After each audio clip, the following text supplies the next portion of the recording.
Hi guys, good morning, good morning. So ayan guys, yung ating palayan dito sa Barangay Kawainin.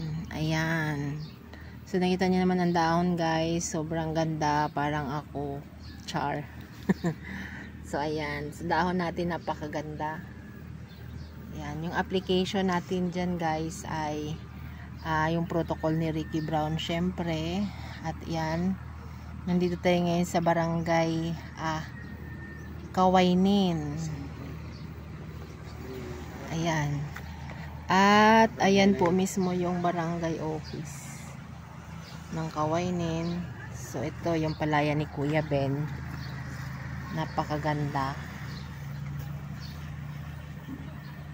So para malaman nating maganda, siyempre makikita natin sa dahon yan.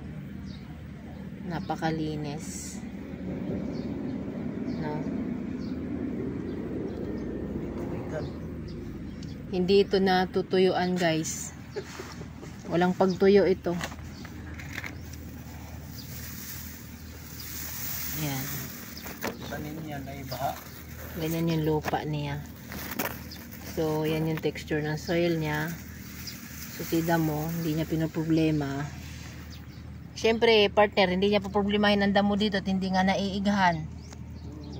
Hindi natutuyuan. Ampaw naman yung palay mo dito pag medyo walanganin mo yung application dyan. Ang palayan na hindi na-drain, maraming problema. Pero dito, dahil nga naka-organic full harvest siya, naka-complete set siya, sunod niya yung tama, ganyan kaganda. Kahit po kayo mamaya din sa may diversion sa ginawa namin kainan. Doon? O, only rice po. Doon sa may banda rito po sa may gitna. Okay. Sa may isang malaking pitak na gano'n, dalawang pitak na gano'n. So, Only rice po yung kuya, ate. Only rice po. 79 po siya.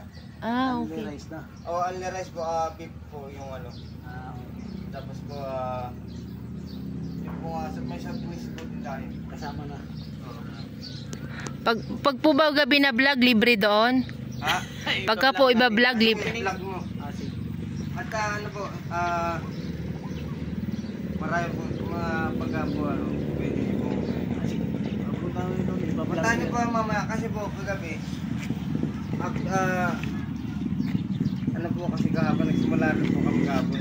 Nag-soft opening na. Opening na po kami kagabi.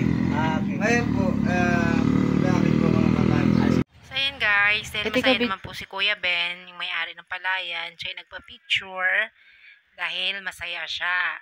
Sa tingin nyo guys, kung hindi siya masaya, magpapapicture kaya siya sa amin. O, diba? So that's it for now guys. Follow for more.